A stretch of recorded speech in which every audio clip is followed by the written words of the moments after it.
Hello and welcome to the Boundary Line with Blue Group and a Challenge Cup special, a Betfred Challenge Cup special this week ahead of round 3 here at Boundary Park under the Joe Royal stand as Barrow Raiders visit Oldham for a huge game, 3 o'clock kickoff. We cannot wait to see you back here after a couple of weeks off. We are in the company of 2 men who've been to Wembley and experienced, well, the Challenge Cup final. One of them's won it, one of them's got a little bit closer. Gil Dudson, 2013 winner with Wigan. Yep. Runner-up 7 years after that? 2020? The COVID year? Yeah, the COVID year. We'll talk about that. Yeah, yeah. And our captain, our club captain, Jordan Turner is here as well. A runner-up in 2021, if memory serves. Thanks for rubbing that in, yeah. As well. Yeah. You had a great run to the final that year, so we'll talk about that. Just in terms of why we should be excited about this competition, you've spoken very eloquently, JT, about wanting to go to Wembley with Oldham. Now, there might be a good shot in the AB Sundex 1895 Cup, but who knows? There could be a cup run here. It's a really tricky start. Bless you. The really tricky start with Barrow, who we met actually at this stage last year. But what is it about this iconic silver trophy that kind of gets you going? I think it's the history in it. I think for how long it's been going for. I think before the grand final sort of eclipsed it in the last few years, but I feel before that, if you come from my era, your era, Challenge Cup was always the one. And I think obviously the fan base in Oldham and people who support rugby league in Oldham sort of come from that era. So I think especially around this town, it's a massive occasion. Any Challenge Cup tie is a massive occasion for the town. And we'll come on to the history because Oldham, as JT says, we've got the rich history, 3 times winners of this most prestigious of cup competitions, but you know, not for many moons. So it would be good to get some of those emotions stirring again. This guy won it quite early on in your career, 2013 with Wigan. What do you remember about that time? Rugby was pretty easy back then. I learned a few lessons after that, how it wasn't so easy. But yeah, like you said, we went, 2013, we had a great year. Getting to the final, that final week is something special. You spend a lot of time together, you have some time down there. The party afterwards was pretty special. I think Rihanna had her birthday at the same venue the year after, so it was a pretty good do. But yeah, winning that game was it was unreal, and like I say, it was a bit surreal really to kind of be on that stage and winning. I'd played the year before actually at Wembley against New Zealand for Wales in the Four Nations, on the other side of the result on that one. But walking up them steps and getting the medal, and which I did lose. I lost the medal on the way back down. Thankfully, a fan actually gave it back to me. Oh, did you? Yeah, I did. I did lose it. Yeah, it fell off the bit of rope that you have. But picking that trophy up at the end, and like you say, British sport is built on that sort of stuff. It's the cup competitions. You think football, FA Cup. You think rugby league, you think the Challenge Cup.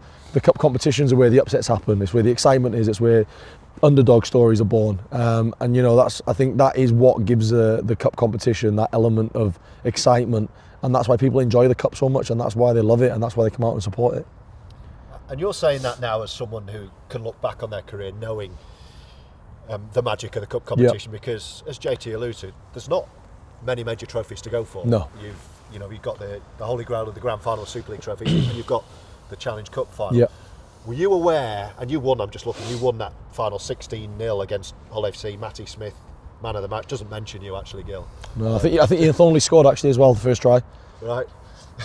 Chuck him in there, nice stars. Ian Thornley. Yeah. I did know that actually. Yeah. And he did the double that year as well. But did you know at that point, right, we need to be savouring and cherishing these special memories of such a special competition? No, not at all. I didn't at all. I didn't take it in. Probably didn't take it in how I should have done. Like I said to you, I thought rugby was easy. I didn't start playing rugby league till I was 14. I wanted to play in the NHL and play ice hockey. That's what I wanted to do. I wanted to be the next Wayne Gretzky. Still time. Oh well, we'll see. That dream soon diminished as I moved to Germany, and then they still play ice hockey in Germany, but again, then it was football, and then a little bit of rugby union. Then moved to Wales, wanted to play rugby union, and then I found rugby league at a bit of a later age, and went through Crusaders, all of that sort of stuff. And I was a youngster. I went over to Wigan by some small miracle, and then, like I said, I was part of a team that success was just bred. It was natural to win. You were expected to win, and you won comfortably, and you played good rugby, and you enjoyed it. And we went on that run in 2012. You know, we had a really good run. Fortunately, we fell short in the semi-final, and then obviously in the normal competition, Super League. And then 2013, we went on that cup run, and it was up in the air whether I was going to play or one of the other lads were going to play. And thankfully, a couple of the older senior boys went in and fought my corner. And said, I want to play with Gil, which, you know, as a player, having your peers saying they want you to be next to them on the field is a massive honour, which I found out later after the fact. But then to actually go out and play in that arena, as you can imagine, the kind of crowd and the noise, and coming out on top, we never felt like we were going to lose that game. It was closer than what we thought, though. Conditions weren't great at all, memory serves. But to win that game the way that we did, and you know, with some of my mates like Ben Fly, who'd come across as well from Crusaders after having, you know, a bit of a torrid time at that place.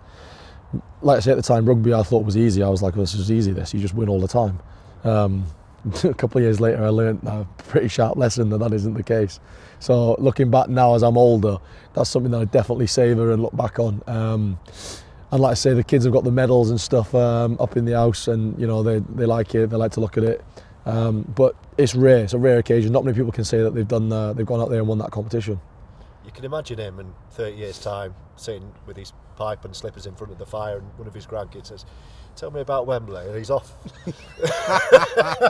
He's off. Yeah. You could pop out for 2 hours, couldn't you? Got his full life story in there, didn't he? Some interesting facts. I didn't know you lived in Germany. Tell me about Germany. Yeah. No, we're not here for that. What do you want to know? Yeah. No, don't start again. Yeah, but what is interesting is, I think, savouring it after the event. Gil talking about an all-conquering Wigan side who did the double in 2013. So when you reached Wembley 2021 with Castleford against Saints, another of your former teams, yeah, you must have known that this is something that's not going to come around a lot, because it doesn't, with all due respect, for teams like Castleford. So give us an insight into your Challenge Cup memories. Or Salford. Also, yeah, we'll come back to that one as well. Yeah. You came up short against Leeds, didn't you, in the COVID? You scored a hat-trick in the semi that year, and then you had your big moment, and it was, well, as players tell me all the time, it's no place for losers, Wembley. No, it's a tough one to get over, and especially there's a few reasons for me. I'll probably never get over that loss at Wembley.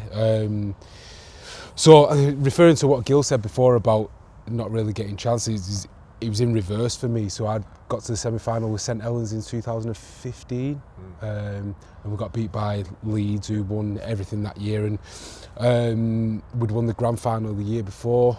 So I thought we was on a bit of a run, but I felt that me personally, I'd really let my team down in that semi-final. I'd had a bit of a shocking game, and could have placed myself a bit better in a couple of places that probably could have made the result better. I know it's not, it's a team game, innit, but I felt like I could have served my team a lot better, and then I didn't get a chance then again until 2021. I thought it had gone for me, honestly. I was 32 at the time. The dream of getting to a Challenge Cup final, like I say, as a kid, that was always my dream, to get to a Challenge Cup final. The grand final hadn't started when I started playing rugby, so it was always a dream to get to the Challenge Cup final. My amateur club, Waterhead, we used to go every year for 10, 12 years on the bounce, so all as a big family with me, my granddad, my mum, all my teammates. Every single year we used to go, and it was a massive occasion. So I sort of thought that it slipped away from me in 2021, and at the time, as I've alluded to quite a few times, George, my granddad was seriously ill. So he's actually the last big game that he ever came to, and we lost. So it's something that plays on my heartstrings a little bit. But I'm fortunate. I feel fortunate, and I feel glad that he did. That was his dream, to see me play at Wembley, and I did get to play at Wembley in front of him. It was one of his last games, so I know he would have been happy about that. But the fact that we lost is still quite painful, and I don't think I'll ever get over that. Yeah, I mean, it's really powerful hearing you say that. I've said that to you before when you talk about this club aligned to your family. Yeah. And I mentioned at the top that, 3 times winners of this famous cup competition, albeit at other venues as it was pre-war. It was played around other venues, not Wembley. 1899, 25, 27 when Oldham won it. How much was that talked about in your family about, Oldham and the Challenge Cup and years gone by? Was that? That was the one thing, one of the first things I ever learnt, that No way. Oldham had never won a Challenge Cup at Wembley. It was one of my first memories for rugby league memories. Most people learn to read and write. Yeah. The first thing you learned was that My Oldham never granddad, won at Wembley. threw me a rugby ball and said Oldham have never been to Wembley, never won at Wembley. So like you said, look, it's we can be honest with ourselves. We're a championship club, we're building, but to go on a cup run, I think would mean so much to the club and to the town. Maybe like Gil referred to before about the magic of the cup. Like, who knows? Like, picking off one of the big boys would be amazing. I've sat in the stadium, watch Oldham beat North Queensland Cowboys, and that's still spoken about today. So, to be part of something like that, it'd be amazing. But first of all, we've got to get past Barrow. We know last year Barrow, it was one of our hardest games of the year, and they're a great championship side and have been formidable in the championship for a number of years. Yeah, just looking at the Oldham list, 1899, a 19-9 win over Hunslet at Fallowfield. The other games played at Headingley in the old Central Park. A 26-7 win over Swinton in 1927. I'll let you into a little secret. We should have had the iconic silver, the actual Challenge Cup here, not one of the copies, the actual Challenge Cup. Why haven't we got it here? Comfort it in the car. and arranged to borrow it from our colleagues at the Rugby Football League when they're to pick it up. And went back into the office with my tail between my legs because I couldn't get it in the car. But thank you for letting us. Maybe if we get past Barrow, we'll have it. We'll have to request it we'll again, have it mate. for the next game, dependent on the draw. But like you say, we'll come on to Barrow in a moment. It's going to be a big game on Sunday. What do we think about the format this year? I mean, we haven't really experienced anything different now, but the fact that Super League clubs are going to play kind of lower league teams, they've done it a bit different. I think Leeds Rhinos this weekend are going to have an amateur side at Headingley. Are we fans of the format? Yeah, I think it's amazing. Yeah. I think so. Remembering back to my childhood, I'm sure that was a format many years ago. But it's the romance of the cup, innit? It's just like, I think the game's so distant, or has been so distant from community clubs in the past 15 to 20 years, that it's a sole focus on Super League and what can be done right at the top, where there's some amazing community clubs there who will benefit from playing against big boys, and like, they're going to speak about it for years to come. Like, whoever thought? I think St Helens are playing West Hull, aren't they? Like, how can you not want that? It's amazing. And the fact that we played, even us playing Rochdale Mayfield last week was a great occasion. So I'm all for it. I think it's amazing. And you're a romantic guy, I know. So you must. Oh, I love it, mate. That's the whole point. That is why that is the cup. That is what the cup is. That's British sport. You, like you say, the underdog story. You have them lower league teams, and who knows what can happen on the day, and that's the magic and the beauty of it. In a bit more of a general sense, before we talk about here and the match day experience, if you're not yet made it to Boundary Park through one of our 3 games in January, it's been brilliant, actually, a real buzz, so make sure you're here. We'll talk about that in a sec, and about Barrow. Where are we at the start now of February? We had those 3 games. You unfortunately picked up an injury, so maybe start by telling us how you're getting on. Where are we in terms of pre-season, thinking about where we would want to be? And obviously you wouldn't want to be injured, so how are you, first of all? I'll be honest with you, I think you never really know until you actually get into things, don't you? Because everyone's always had a great pre-season and we're gelling really well, and I think that is what everyone says, though, isn't it? And you've got to be honest, like, everyone has a good pre-season. Well, majority of clubs have a good pre-season, but for me, you don't know until you get out there. I don't think you do. That's my opinion. Until you actually get on the pitch, it's a completely different proposition from training week in, week out. Training's easy. You can turn up to training and have the best session in your life, but when you step over that white line, you never really know where you're at until you get into it. But at the minute, like, we have had a good pre-season. yeah. So we should be well prepared. We've assembled a great side, brought in some fantastic players, Gil included. So there's no reason why we shouldn't start well. If we don't start well, which we won't, then it's down to us as players. How are you, Phil? No, I agree, mate. It's one of everyone says the same thing. Best pre-season ever. Everyone loves each other. We're all best friends. We're all high-fiving. We're all hugging. We all go out for dinner together. But mate, everyone works hard, everyone trains hard, everyone does the same sort of stuff. So you actually get on the field and start gelling and get your combinations going, because it's a new team, there's a lot of new combinations. Jordan being out as well, especially, we've got boys who are going to have to fill in and step up. And there's going to be mistakes made, and we're going to have to work our nuts off for each other and help each other out. And mate, you can run drills as much as you want, you can do as much fitness as you want, and you get fit at doing fitness. But you only get match fit when you actually play the games and you get into the games properly, and that's when you get your match fitness. And by round 4, 5, 6, that's where you have kind of an idea of where you actually really truly are. Do I think we'll start fast? Yeah, I do think we'll start fast. We've got a good squad, we've got some good players, we've got a lot of competition for places as well, so the boys are going to be chomping at the bit. But as with anything with the new team, it's going to take time, there's going to be mistakes, there's going to be slip-ups.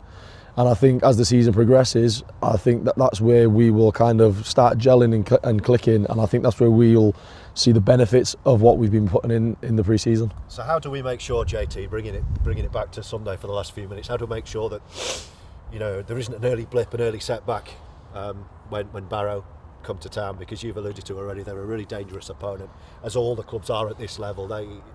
If you guys are off it, Barrow will come here and beat you. You know that. Yeah. So how do you give yourself the best chance to go out there and do yourselves justice this weekend? Well, all the work's been done now for pre-season, isn't it? I think it's just, for me, the start of the season is how the senior players handle the adversity in the early rounds and the early stages of games, how they handle the tough part in the game. And I think as long as you find with the finer details, and because look, the game at the weekend's not going to be an expansive game. It's still essentially winter rugby. It's whoever manages the game the best and plays the right type of rugby for this weather, and we've been preparing for that. We know what we need to do to win. So, like I say, if we don't handle it well, then we improve from it. But I'm sure that we're prepared well enough to get the win on Sunday. Is it a different game this time of year than it would be in May, June, July? Is it a different type of rugby that you play? It's more attritional. For me, I play in the middle. We don't really get the scholars who tries in the corner and do all the fancy fun bits. It's a tough game. It's a tough game to play. You got to do the hard work, the hard graft, and you got to do it, and you got to do it, and you got to do it, and you got to do it, and you got to do it, and you got to do it, and then eventually the team will crack, and it's whoever cracks first.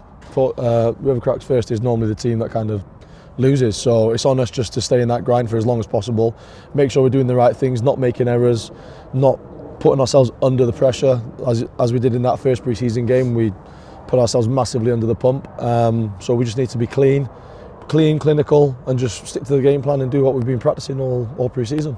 And your early impressions of this place, just before we bring it back to JT, coming and playing at Boundary Park, we're expecting another really good crowd on Sunday, so if you haven't got your tickets, you'll be able to get them on the day, but you might want to book them in advance and relax. Hospitality options available, upgrades to see our non-playing players in the lounge, and get yourself pie and peas as well, all kinds of opportunities to go online and book yourself in. We're looking for a big crowd.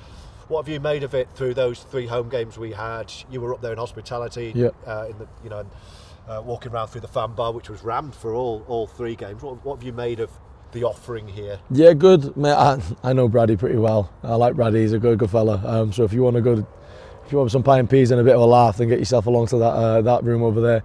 But like the facilities here, mate, are brilliant. The challenging with some of the Super League teams, like the surface that we're playing on is unreal. And I'm really enjoying actually being here on a game day and playing, to be honest. And the fans themselves as well. You know, the atmosphere that we've got. It's good. They're turning out in numbers at the minute, and it's really exciting. And it's felt different, JT, already this year. The numbers, the noise. You must feel that as players. I actually noted down something you said to me when we were filming like this at the start of last season. You said, if you weren't playing, you'd get a season ticket. All my family have season tickets. Some of my friends have come out of the woodwork and started watching again. Yeah. So 12 months on, is that even more so, and more people coming back? That's and still what do happening. those people that you were talking about, what do they think now, 12 months on? Yeah, that's still happening, isn't it? People are still coming out of the woodwork, and now that we're in the Championship, you've seen, how many was there the other day? 3,000? Yeah, 3,000 odd? Yeah, so it's just going to continue to grow. If we keep doing what we're doing on the field, it's going to keep continuing to grow. Everyone's excited about where the club can go to, but I think as players are referenced to it in one of the earlier, in the fan bar, earlier on in the pre-season, I said, we need to manage expectations. We need to know where we're actually heading, and for the minute, it's been a good championship team. And then if we establish that, if we're a good championship team, you'll see there'll be plenty of bums on seats. This stand will be full.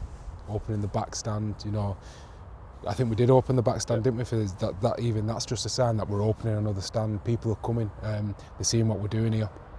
I need to let you go. You've got training tonight, haven't you? It'll be nice and warm for you. It's not because you're freezing, isn't it? That's why you need to let us Why are you shivering so much? What did he say to me? It's not even that cold. Thanks for both for popping by. Cheers, hope George. to see you back out there soon. Cool. As well, JT. Always a Top pleasure. man, cheers, buddy. Thanks for watching. Make sure you come and see the guys. We want a really good crowd on Sunday. It's the next step, and we hope the continuation of a cup run, the latest cup run for this famous old club. It's Oldham against Barrow Raiders in the Challenge Cup, round 3. We'll see you here at Boundary Park on Sunday.